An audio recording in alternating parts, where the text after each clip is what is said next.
अस्सलाम वालेकुम गाइस। तो जैसे कि आपने थंबनेल देखा होगा कि आज का व्लॉग जो है it's all about history taking के हिस्ट्री कैसे लेंगे। It's very important for third year medical students और फाइनल ईयर मेडिकल स्टूडेंट्स और हाउस वालों के लिए भी। हिस्ट्री मेडिकल स्टूडेंट के लिए बहुत इंपॉर्टेंट है और डॉक्टर के लिए तो बहुत important because it lead to diagnosis. तो काफी हमें जो मसले हुए थे पूरे थर्ड ईयर में, हमने हिस्ट्री सीखी। मीठा राम भी आ रहे हैं व्लॉग के अंदर। मीठा राम अस्सलाम वालेकुम। वालेकुम सलाम। हाँ, तो मीठा राम भी आपको बताएंगे कि भाई हमें बहुत मसले हुए जब थर्ड ईयर में हिस्ट्री सीखी। हर कोई टीचर अपने हिसाब से बताता था हिस्ट्री के पॉइंट्स। तो आज हम प्रैक्टिकली करेंगे कि हिस्ट्री कैसे लेते हैं और उनके कुछ मेजर पॉइंट्स भी आप लोगों को बताएंगे ताकि आपके लिए ये चीज़ बहुत ईजी हो जाए और आपको इस चीज़ के लिए सफ़र नहीं करना पड़े। तो हिस्ट्री का पहला जो कंपोनेंट होता है वो होता है अपने आप को इंट्रोड्यूस करवाना। पहले ग्रीटिंग फिर इंट्रोड्यूस करवाना। तो चलें स्टार्ट करते हैं इस चीज़ को और फिर आहिस्ते आहिस्ते दूसरे से कंपोनेंट्स पे हम चलते रहेंगे। तो चलें। अस्सलाम वालेकुम। वालेकुम सलाम। जी, मेरा नाम डॉक्टर मुशाहिद है और मैं आपसे जो है आपकी बीमारी के बारे में तशखीस करना चाहता हूँ।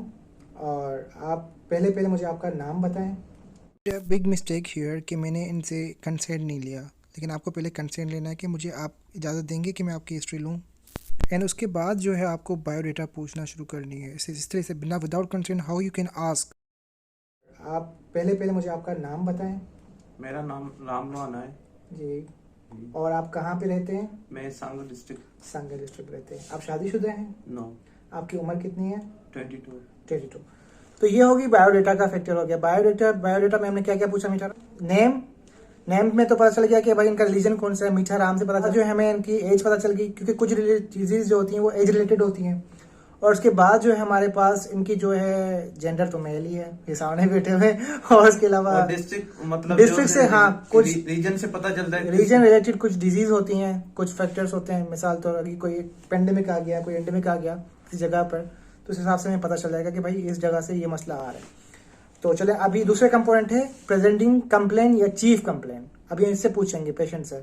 अभी आपको जो चीज नोट यहाँ पे करनी है वो ये है कि you don't have to ask leading question first. पहले उसकी पूरी हिस्ट्री सुनेंगे कि उसको क्या मसला है, ठीक है। फिर आपको एक्स्ट्रा क्वेश्चंस पूछने हैं जो आपने पॉइंट्स नोट किए उसके बारे में, ठीक है। पहले आपको उसको सुनना है, you have to listen carefully. Okay, so start. इसको बोलते हैं प्रेजेंटिंग कंप्लेन या चीफ कंप्लेन। तो मीठाराम, आप यहाँ पर किस वजह से आए? बेसिकली मुझे जो है ना राइट साइड पे पेन था, इसलिए इस कंप्लेन से आया था मैं यहाँ पर। राइट साइड पे पेन था। अच्छा, और कोई कंप्लेन नहीं है आपको? और मुझे जो पेशाब में ना वो दिक्कत आ रही थी, पेशाब कम आ रहा था। सही है। और पेन भी बहुत इंटेंस पेन था, ज्यादा पेन था। तो यहाँ पर इन्होंने सिर्फ दो मतलब वजाहत दी कि भाई मुझे पेन है और ये चीजें। तो इनको मैंने और कुछ है। मैंने ऐसे नहीं बोला कि पेन के बारे में डायरेक्ट क्वेश्चन पूछना शुरू कर दिए। पहले मैंने पूछा कि भाई और कोई मसला है आपको? तो उन्होंने मुझे बोला कि भाई मुझे जो है पेशाब में दिक्कत भी आ रही है, ठीक है। तो और आपको बुखार वगैरह? बुखार नहीं था इससे। बुखार वगैरह और कोई बॉडी में कहीं पे दर्द वगैरह कोई? नहीं, पेन था बस वो राइट साइड पे पेन था। अभी इन्होंने अपनी पूरी बता दी हिस्ट्री ना सारी। तो अभी जो है मैं इनसे अभी लीडिंग क्वेश्चंस करूंगा। ये थे मैंने जो अभी जो इनसे क्वेश्चन किए थे ना कि और कुछ है और कोई बीमारी वगैरह है, तो ये ओपन एंडेड क्वेश्चंस थे। तो अभी हम इन्हें क्लोज एंडेड क्वेश्चंस पूछेंगे, पर्टिकुलरली स्पेसिफिक क्वेश्चंस। मिसाल लोग अभी पेन का उन्होंने बताया तो पेन के बारे में पूछेंगे। तो पेन का जो फॉर्मूला है वो है Socrates. Site of pain, onset of pain, character of pain, radiation of pain, aggravating factors, relieving factors, ठीक है। ये सारी चीजें पूछेंगे। पहले साइड पूछेंगे, आपको किस जगह पर दर्द हो रहा था? राइट साइड पे हो रहा। राइट साइड पर हो रहा था। राइट साइड पे किस जगह पे? पूरी राइट साइड पे? नहीं पूरी नहीं, अपर क्वाड्रेंट। अपर क्वाड्रेंट पे हो रहा था। तो और फिर जो है साइट होगी। और कब से हो रहा है ये ऑनसेट? ये 2 दिन पहले हुआ था। 2 दिन पहले हो रहा था, ठीक है। ऑनसेट हो गया, साइट होगी। और फिर कैरेक्टर, किस तरह का पेन हो रहा है आपको? किस तरह का? बहुत ही इंटेंस था। मतलब जो रात के टाइम में बहुत बढ़ जाता था। रात के टाइम में बहुत बढ़ जाता था, मतलब जैसे सीवियर इन इंटेंसिटी। कैरेक्टरिस्टिक कौन सा है? कैरेक्टरिस्टिक कौन सा है? ऐसे लग रहा है आपको, ऐसा फील हो रहा है कि चुभने वाला पेन है या ऐसे लग रहा है कि डिफ्यूज पेन है? डिफ्यूज पेन है, ठीक है। तो कैरेक्टरिस्टिक हमें पता चले कि डिफ्यूज पेन है, थ्रोबिंग पेन है। और किस जगह पे फैल गया? यहीं पे रहेंगे या कहीं और पे भी होता है पेन? नहीं, पीछे भी हो रहा था, जो रेडिएट करके पीछे भी। अच्छा, पीछे भी जा रहा था। तो जो ये पेन की करे बता रहे हैं द मोस्ट प्रोबेबल, आपको तो नहीं पता होगा लेकिन जो हम मेडिकल स्टूडेंट को बताया कि ये flank pain, right flank pain और डिफ्यूज होकर पीछे जा रहा है, तो मोस्ट प्रोबेबली किडनी पेन हो सकता है। और किस चीज से आपको ये पेन रिलीफ मिलता है? पेन से रिलीफ किस चीज से मिलता है? जब मैं पेन किलर वगैरह खाता हूँ उसी से। और एग्रावेट किस चीज से होता है? मतलब एग्रावेट मतलब कि किस चीज से बढ़ता है ये पेन? मतलब ऐसा कोई नहीं, या ऐसे ही पेन बिल्कुल नॉर्मल पेन है, या आप कोई मूवमेंट करें या कुछ खाएं पिए उससे बढ़े? जैसे मैं मूवमेंट करता हूँ, पोजीशन चेंज करता हूँ, अगर मैं राइट साइड पे होता हूँ तो मुझे पेन ज्यादा हो जाता है। मतलब मूवमेंट चेंज करने से होता है। मूवमेंट चेंज करने से होता है। तो ये जो है अभी मूवमेंट चेंज करते हैं, क्योंकि कुछ एग्रावेटिंग और रिलीविंग फैक्टर्स बहुत इंपॉर्टेंट है। क्योंकि जब हमारा अल्सर का पेन जो होता है वो खाने से बढ़ता है, और डोडोनेल जो पेन होता है अल्सर का वो खाने से रिलीव होता है। तो एग्रावेटिंग रिलीविंग फैक्टर्स हमने इनसे पूछे थे, मतलब पोजीशन मूव करने से हो सकता है इनको कोई मसल की इंजरी हो गई हो सकता है इनको कोई किडनी स्टोन हो। तो ये हो गया सोक्रेटिस पेन के क्वेश्चन हो गए, ठीक है। और आपने क्या बोला था, एसोसिएटेड जो चीजें, एसोसिएटेड फैक्टर्स उन्होंने बताया कि मुझे बर्निंग मैच्योरेशन भी हो रही है। तो वो जो आपको हो रहा है वो कितने दिनों से हो रही है? ये 2 दिन हो गए हैं। 2 दिन हो, मतलब पेन से एसोसिएटेड इनको बर्निंग मैच्योरेशन एसोसिएटेड फैक्टर्स भी हो गए। आपको पहले पे कभी ये हुआ था बीमारी? नहीं, पास हिस्ट्री? पहले नहीं होता, ये अभी मेज का खाना खाकर हो गया। मेज का खाना आपके घर पहले नहीं हुआ था? पहले कभी आपने कोई हॉस्पिटल में एडमिशन ली है? नहीं। कभी आप दाखिल हुए हैं? कभी सर्जरी हुई है आपकी? पास मेडिकल और पास सर्जिकल हिस्ट्री हो गई।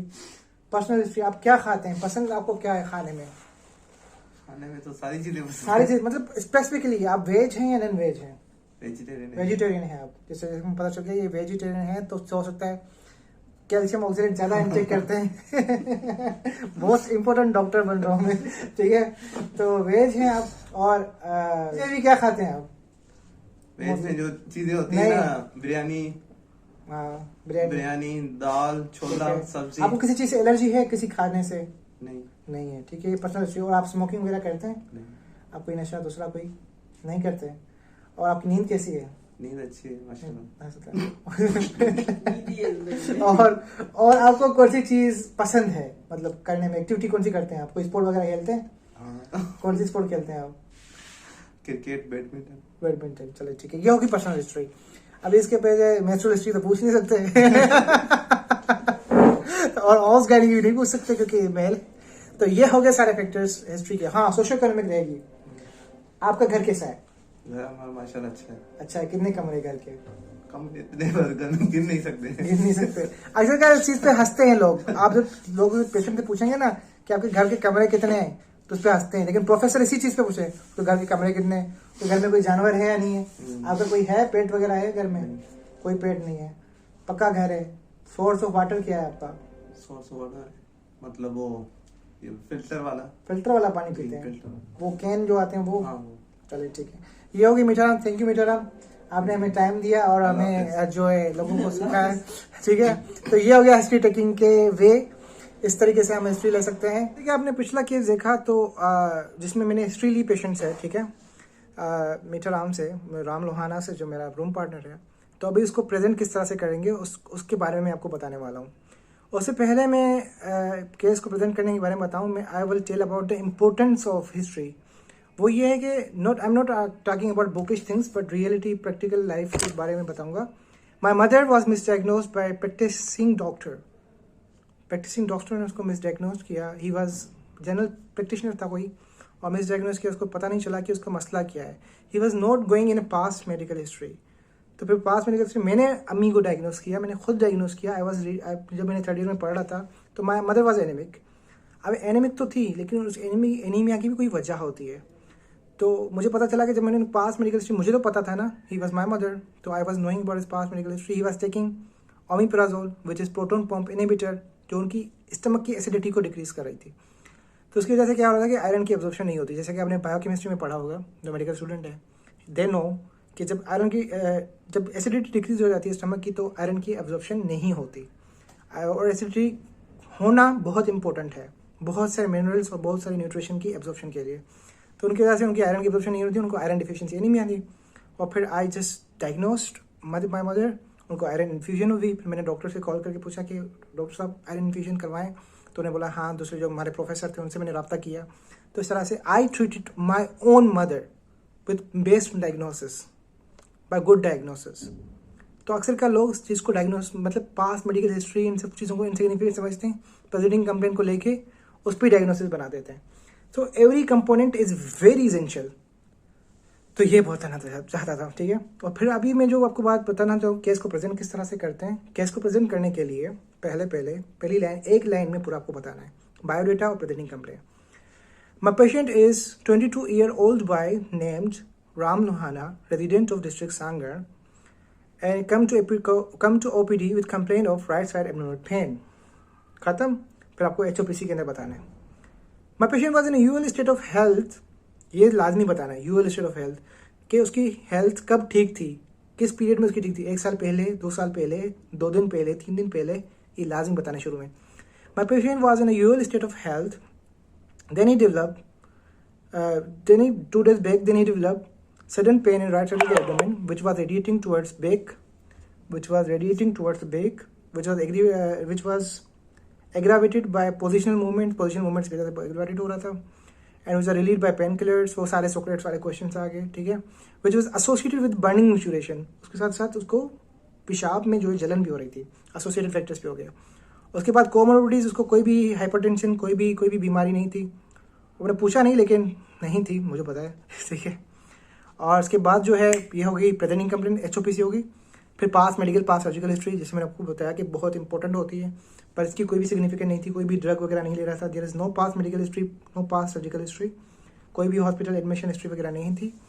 उसके बाद इसकी जो पर्सनल हिस्ट्री पे बात करते हैं, तो पर्सनल हिस्ट्री में he was veg, he has normal diet, normal intake, ठीक है, normal sleep, he was non addict, किसी भी चीज़ का एडिक्ट नहीं था, तो नॉर्मल। अगर शादीशुदा मर्द हजरात हैं, उनके बच्चे वगैरह हैं, तो वो सारी पर्सनल हिस्ट्री में आपको उसको डाल सकते हैं। हाँ, एक और फैक्टर जो है मैं भूल गया बताना, वो ये था कि फैमिली हिस्ट्री, फैमिली में किसी को कोई बीमारी है वो भी आप मेंशन कर सकते हैं फैमिली हिस्ट्री के कंपोनेंट में, वो सॉरी मैं भूल गया। उसके बाद जो है सोशो इकोनॉमिक हिस्ट्री के अंदर के he live in well ventilated home, source of water is mineral water, ये सारी चीज़ें होगी। So this was all about history taking. और केस को प्रेजेंट किस तरह करेंगे। केस को प्रेजेंट करने के लिए आपको 2 चीज़ें बहुत इंपॉर्टेंट चाहिए। एक चीज़ ये है कि कॉन्फिडेंट, और दूसरा गुड इंग्लिश और कंपोजिशन। आपकी कंपोजिशन अच्छी होनी चाहिए, इंग्लिश अच्छी होनी चाहिए, और प्रैक्टिस होनी चाहिए। और ये बेड साइड बुक है, ये पाकिस्तानी बुक है, it's bed side technique, non as bed side technique. उसके अंदर बहुत आसान लफ्ज़ों में लिखा हुआ है, बट यू कैन, अगर फिर भी आप इंटरनेशनल बुक को किसी को फॉलो करना चाहते हैं तो मैक्लॉयड इज़ वेरी बेस्ट। अगर मेरी बात आपको कोई बात समझ में नहीं आई, आपके प्रोफेसर्स आपको अच्छा समझाते हैं, वहाँ से सीखें। अगर वहाँ से नहीं सीख सकते तो आप किसी यूट्यूब चैनल दूसरे पे देखें कि हिस्ट्री टेकिंग कैसे करते हैं। लेकिन मैंने बहुत कोशिश की है कि मैं आपको एक मोटी गाइडलाइन और मोटी आउटलाइन दे दूँ, ताकि आपके दिमाग में कॉन्सेप्ट बैठ जाए, फिर आपके लिए आसानी हो जाएगी। अल्लाह खैर करेगा और आप अच्छे डॉक्टर बने इंशाअल्लाह। अल्लाह हाफिज़। Mushahid Hussain signing off.